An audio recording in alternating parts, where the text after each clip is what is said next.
Hi, I'm Erick Knowles. I'm the president of the Miami Dade Chamber of Commerce, and today we were doing Member Connection. And today I had the pleasure of interviewing the president, Furman Vasquez, and it just was a great conversation talking about the college, the offerings that they have in our community, and how our community should get engaged with the college. Man, it's so good to be here with you. Man, it's so good to be here with you also, Eric. I'm so glad to see you're back home. Yeah. Where it all started for you and in your college endeavors. Definitely a chilly morning here in South Florida. Nothing like waking up to 40-degree weather. And it's always great to have this opportunity to connect with our community. And thank you for being here at our School of Entertainment Design Technology recording this session. I'm sure that you've seen over the years North Campus grow. Oh, absolutely. I believe it's 1978, 79 that I graduated, started in 77 when I got out of the Army, and I came back to Miami and came directly to Miami Dade College, and I studied merchandising, and I minored in marketing. And you know, we have meetings up in the center over there, and I remember you and I talked about that being the faculty offices at the time. And Mrs. Halprin was my lead professor back then, and it was definitely an experience that I'll always remember. I mean, Miami Dade College, one, if not the biggest institution when it comes to higher education throughout the United States, not just South Florida. And so you bring so much to our community, not just education, but everything else that you're doing. But let's talk about you a little bit. Okay. Before we get started. How did you find your way here at the North Campus? So it's a story. It's definitely a story. Been with the college on and off for about 20 years now. I had a year-and-a-half stint there at the school board. Okay. But I soon found out that my calling was back here at MDC. Okay. I'm proud to say, just like yourself, I'm an alumnus of Miami Dade College. Graduated, humble beginnings, started right here at MDC, and like so many students, I took classes at multiple campuses. Right. But North Campus was no stranger to me. Right. And my predecessor, Dr. Malou Harrison, our executive vice provost today, she took me under her wing. I've been with her working together on this campus since 2013. Wow. And as she ascended to the ranks of provost and executive vice president, there was an opportunity for me to step into her role. Right. And continue the good work that she's continue on here at the North Campus. And I love to hear about the history of the North Campus. Right. And I think one of the greatest things that makes our institution always at the cusp of being the educational leader it does, it always looks to evolve. Right. So as you walk around the North Campus specifically, you see the growth, but the growth in programs and in different areas that really are to better serve this community. Right. We're that educational partner that we go hand in hand with this community, and we show opportunity. Right. And you mentioned community, and it was Miami Dade Community College, right? And it was about the community. It always has been about the community. You speak about being under Dr. Malou Harris's wings, having mentors. Talk about that, how important that is. Well, it's been directly the success of my career. I had the two greatest mentors that I worked for. First of all, it was our current college president, President Madam Pumariega. I was her dean of administration. Oh, wow. I didn't know that. Yeah. And then after that, I became the administrative director for Dr. Malou Harrison. And I got to tell you, the wisdom, the insight, the vision that great leaders have really make a student. Right. Really make a student. And I was a student of their craft. And it's truly great to see how they've both ascended to their new roles. And every time I'm around them, I'm inspired by their vision, by their thought leadership of understanding where this community needs Miami Dade College to be. because we can't sit down and say we're the greatest and we serve this community the best. That's not enough. Right. We have to find better ways, find more efficient ways, find ways that we can meet the student where they're at in life. And like so many, you know that these last couple of years have been quite a challenge for our community. Yeah, let's talk about that part. Obviously, we're still struggling with Omicron impacting our community, but you had to pivot like the rest of the business world. Obviously, I'm here, championing the Miami Dade Chamber of Commerce in the business community, but and you're a part of that community because you're a business as well, and you've been a part of the Miami Dade Chamber. As a matter of fact, we had our offices here at the North Campus for many years. Yes, you did. So we're definitely tightly engaged. But the impact of the pandemic, talk about that a little bit. Well, first of all, it impacted students in the way that they learn. Immediately right after the pandemic, the college was very nimble and it pivoted. It had its learning management systems or its virtual online systems already in place, but we had to take academics from the classroom and into the living rooms of our students and the bedrooms of our students. And the college pivoted right away, but it was missing something. And as soon as our new leader came on board, she saw the importance of a teacher at home, being able to deliver a synchronous model of education. And she created MDC Live, and it's one of our staple, and it's one of our methodologies of right now that we have the most amount of students in. Our students gravitate toward that MDC Online, where they have a telepresence connection. It's a modality that's it's very, very highly sought after. And at least if the student is not in the physical classroom, they could see a professor, they could engage with them.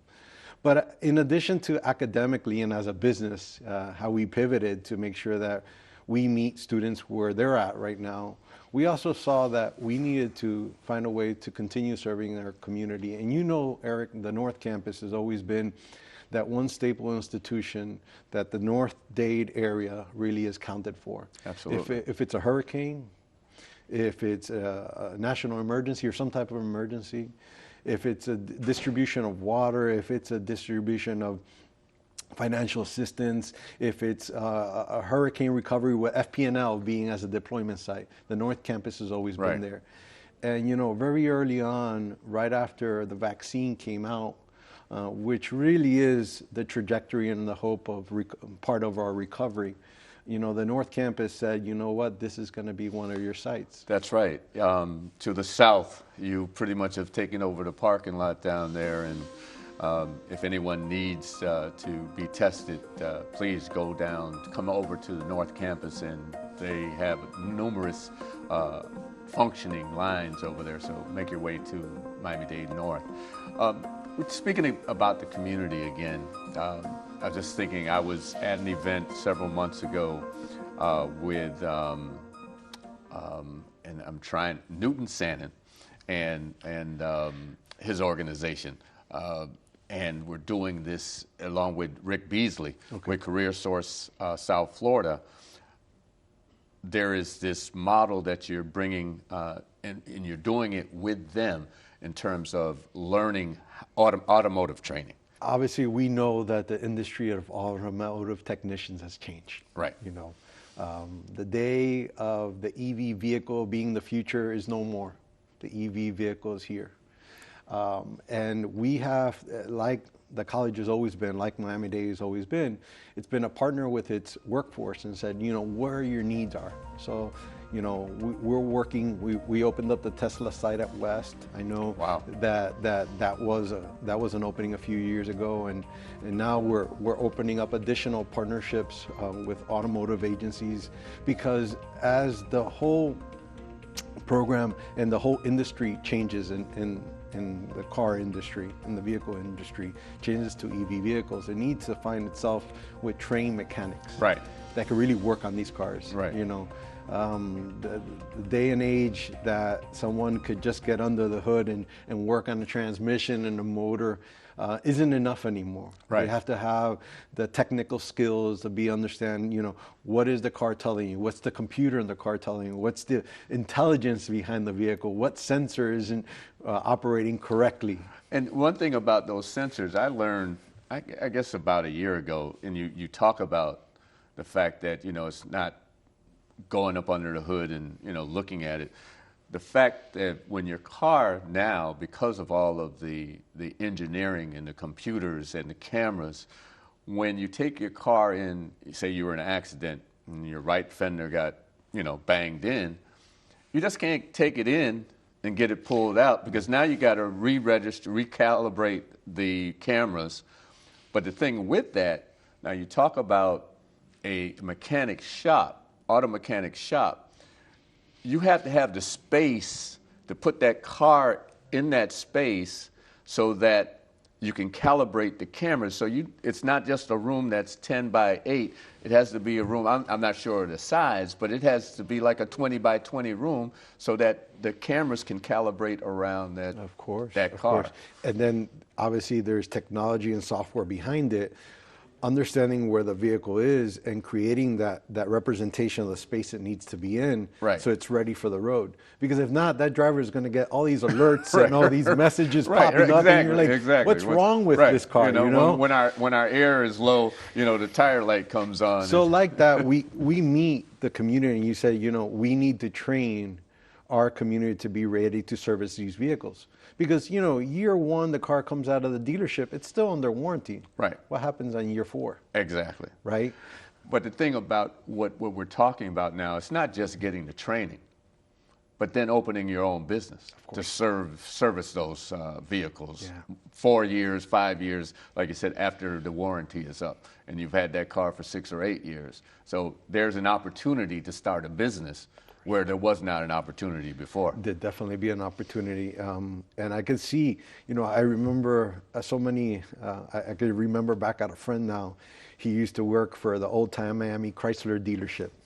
And Drex was a good friend of mine. He would work on my cars on the side. And, and sure enough, you know, and with due time, he started his own business, right? Right, exactly. Because he got familiar with those customers and really understood the car good enough that we created a following. Right. Like that, we're going to have an opportunity for a lot of these new businesses to be able to serve all these new vehicles, because it's very expensive. And I tell you, just changing a battery bank on a Tesla. You don't even think about these things. You know, basically the cars we've been driving, you have a battery, but a battery bank is what you got to think about. And I'm going to tell you, the whole industry is changing. Look at Hertz Rent-A-Car. Right. They just made a significant investment in the last year to procure a large fleet of Tesla vehicles for rental. Right, billions of dollars. Of course. So think about the logistics, the trades, all the different parts of it. It's not only the mechanic, it's understanding, you know, all the other components and all the other fields that you grow to. And you know, again, Miami-Dade College has been that partner that always reaches out to the community and says, hey, how can we work together? How can we build together? And I gotta tell you, Rick Beasley is a great partner of Miami-Dade College. Much appreciate everything that he's supported us and his students, and working together hand in hand and finding those programs that he could help support through his organization. And I'm glad to say that, you know, we continue the good work that in education. And going back to talking about education and the ability to turn that education into an entrepreneurial opportunity. You know, there are opportunities to learn how to be an electrician, HVAC mechanic, so on and so forth. And you get those skills, and again, you can open your own business. It's not that you have to go work for a company. It's great to learn while you're in school or learning the business and then open your own business. You bring up a great point because South Florida has always been, I feel, the entrepreneurial capital of the world. Right. Well, we are. I can tell you right now. We are. I think of humble beginnings, and I think of, my grandfather that came over 60 plus years old from Cuba, yet he found himself, he wanted to do something himself. And he started selling his own little things there in the corner and try to become a little business himself. But like that, you're going to have so many young people going into the trades. And there's going to be so many opportunities. Just the other day, we worked together in the partnership with Lennar, right? Absolutely. And they're building a community right here in Westview. Exactly. Which is right across the street from us. You can walk to school. Yeah, exactly. And they're saying there's so much opportunity for our local businesses, for our small local businesses. And we want to be able to bridge that gap. And you're going to have people that are journeyman licensed, master licenses in their own profession, their own trade, in their own craft. Right. But they're going to have an opportunity to be business owners, not only work for someone else.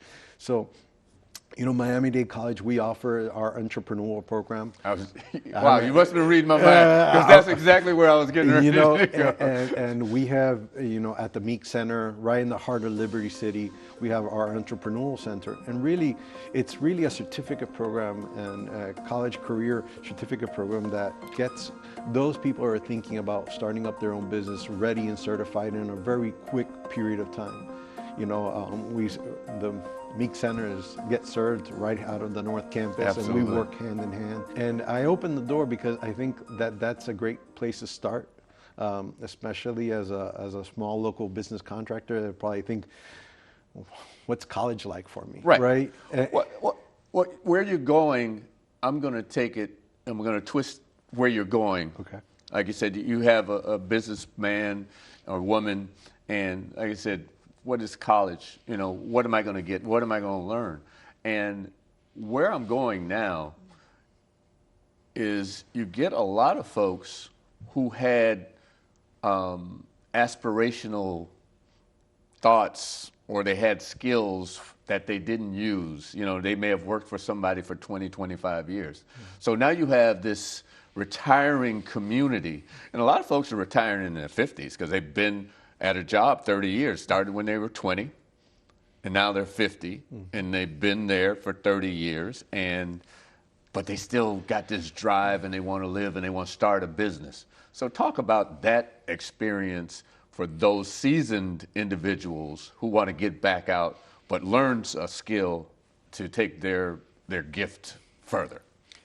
Eric, you're speaking about me. I started at MDC when I was 22. Right. I'm 42, and I'll be 30 years of service when I'm 52, right? Right. And I think about that, and you're right, because I think I have so much to give. Right. And those people at 50 feel that they have so much more to give still, right?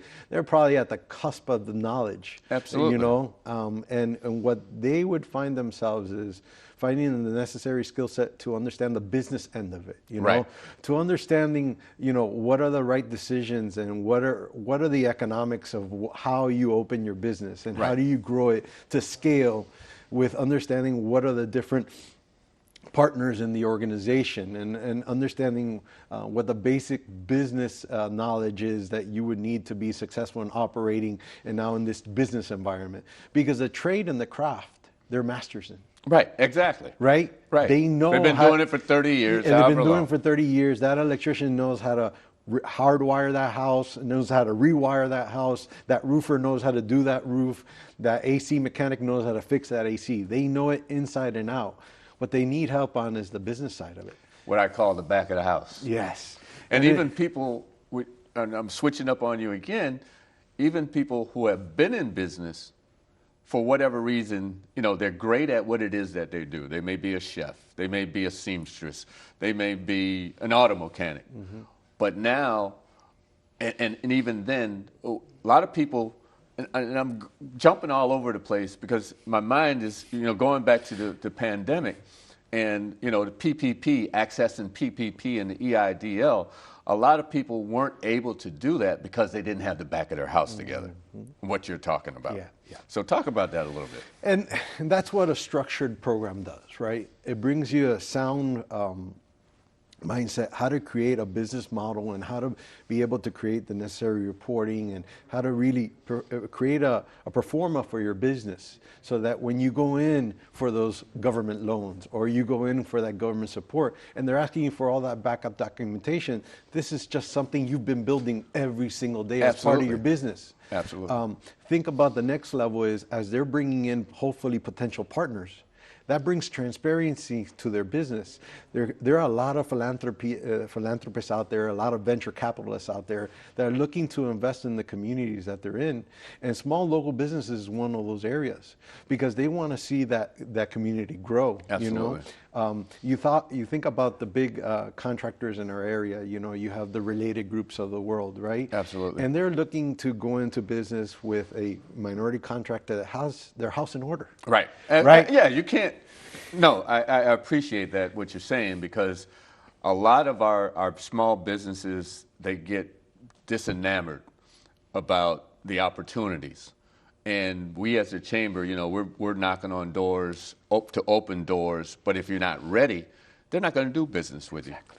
And because they are in business to make money at the end of the day. They're not in business to be a charity or to lose money. So finding those businesses that have those skills and that are ready to go. But at the same time, businesses like Related, they understand the need to help businesses grow. Of course. So they will bend over, because I've been sitting in the rooms dealing with them, talking about the Liberty Square project. That is a huge one. But again, when we talk about opportunities, for instance, opportunities with Miami Dade College, doing business with Miami Dade College. I mean, you're a big business. Again, you are a business, and you have procurement. Doing business with Miami Dade Public Schools, doing business with Miami Dade County itself. It is one thing to want to do business, but you have to have your business in order. And that's what you're talking about. You offer those skills to help them. Yeah, it's leveling them up with knowledge, right? It's great to know that you have a good trustee friend that's a CPA and is an accountant. Right. And he does your taxes every year, and you make sure the IRS doesn't come in for an audit because you've got all your ducks in a row. Right. But it's understanding how you get there, right? Exactly. It's understanding the skill set that you need to sit down, because as much as you made a great example that the construction leaders of Miami are vested into a small local business enterprise. But think how quickly they can launch some of these projects if they don't have to do all this training and development. Absolutely. Right? And then really understanding their wealth of knowledge of what's available out there and people and resources. Right? Right. Because that's another thing that comes with their knowledge that have been in the industry so long is they get to know people. Right. And they can grow their businesses. But if you don't know how to handle your payroll, how do you accurately report that? Right. What type and people get in trouble big time. Yeah. For not, like you said, not reporting the payroll, not paying payroll taxes. Yeah. It's so on and so forth. I'm going to switch the conversation up a little bit. And talk about our younger folks in our community, because obviously it's about our future. Right. And speaking of our future, Bright Futures, talk about that a little bit. Well, Bright Futures is a great program in which really students that are performing well in the school system find themselves with an opportunity to have not to worry about the financial burden of college, and really sometimes even put some money in their pocket along the way. But I want to expand that to Bright Futures to a little bit, some additional programs. Okay. So, Miami Dade College for the history that I've known it, Honors College has always been one of those staple programs. Okay. But I'm so happy to tell you that we've expanded beyond Honors College, right? Now we have our Rising Black Stars program, and we have our Presidential Scholars program. These are two scholarship programs that really provide free access to college, put some money in the pocket of the student, and really give them an opportunity for them to focus on their studies, really focus on their success. Our youth needs us to think of them and where they're at in life, and we need to find ways to bridge that gap. We can't, I don't think we could responsibly say that in the last couple of years it hasn't been hard on our students and our kids in this community, like it's been in the rest of the world. I think that as educational leaders, we need to look at ourselves, each other, and say, these kids are coming from high school. they think they're college ready, and we want to make sure that they perform well when they're coming to college. So we have to assess them, see where they're at, work with our faculty, work with our administrators, work with our student service areas, provide them with the wraparound services that we could offer. Because I'll tell you, one of the greatest things about Miami-Dade College being so large is the resources that we have. Absolutely. Yeah, not only the resources that we have here, but also the resources we get through grants. Right. And how do we leverage that to meet that student and fill those gaps that they have? Really working together, you know. So it's so important to understand, to promote these programs so our students could apply for them, hopefully land those scholarships. And if they don't land those scholarships, there's also all types of grants and scholarships that we award here in the institution that we could work with that student. I think the message I need to send to the youth of this community is, when Miami-Dade College says opportunity changes everything, it's your opportunity. Right. And there shouldn't be a single reason why there's not a single student that graduated from the K-12 system that couldn't find themselves being successful in college. And I challenge you. I challenge you to come to Miami-Dade College. I challenge you to come to the North Campus and come and register. And we will work together hand in hand. If your commitment is to get educated and to get a college degree, and look, it might be a terminal degree here at Miami-Dade, it might not. Right. The greatest amount of our students transfer out to other universities, Right. other four-year universities. And we'll work together with you, and we'll say, where do you see yourself? Where's your vision?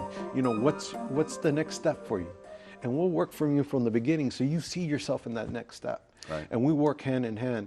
And I think that's what makes us so great here at Miami-Dade College, is that we work with the student where they're at and find how to bridge that gap. Before we wrap it up, I'm going to shift it again. And obviously, we were just speaking about those young folks who are in high school. But you just partnered with KIPP. And you want to talk about that a little bit? I got to tell you, it's been great. KIPP, you know, because knowledge is power. Knowledge is power. Knowledge is power. And as a school of hope in our community, it's exactly going to do that. It's going to be a K-12 site built right here, right at here the North Campus. At the North Campus. Wow. Well, it's being built right now. Yes, yes. Walls are being erected. Right, I'm right, sure you saw as you right. drove in. You saw Right. those big walls being erected. And I'm so proud to say, you know, when Miami-Dade College opened its doors, it opened its doors here at North Campus. Right. And you know, because of the history, that this used to be an old tarmac for the aviation. For aviation. Right. And to think that where the school's being built was a piece of dirt and some asphalt. Right. For so many years, and really serving little to no purpose for education, right? Because we all know the big games we had at Travis Powell. Absolutely. That served as parking, but we still have plenty of parking around campus. Yes, we do. To think that we could now change that and create an opportunity for the children of our community to be able to get a degree right here at KIPP, at the North Campus. And then think about our dual enrollment opportunities. Right. Right? That a student sees themselves being at college while they were in grade school. Right. Right? Right. That they never feel that college is this big a stretch, something that you that's not can't achievable. even think about. Right. Guess what? Exactly. I've been going to college all through grade school, you know? So we got to wrap it up. This has been amazing, amazing conversation. I definitely got to come back and continue this conversation with you.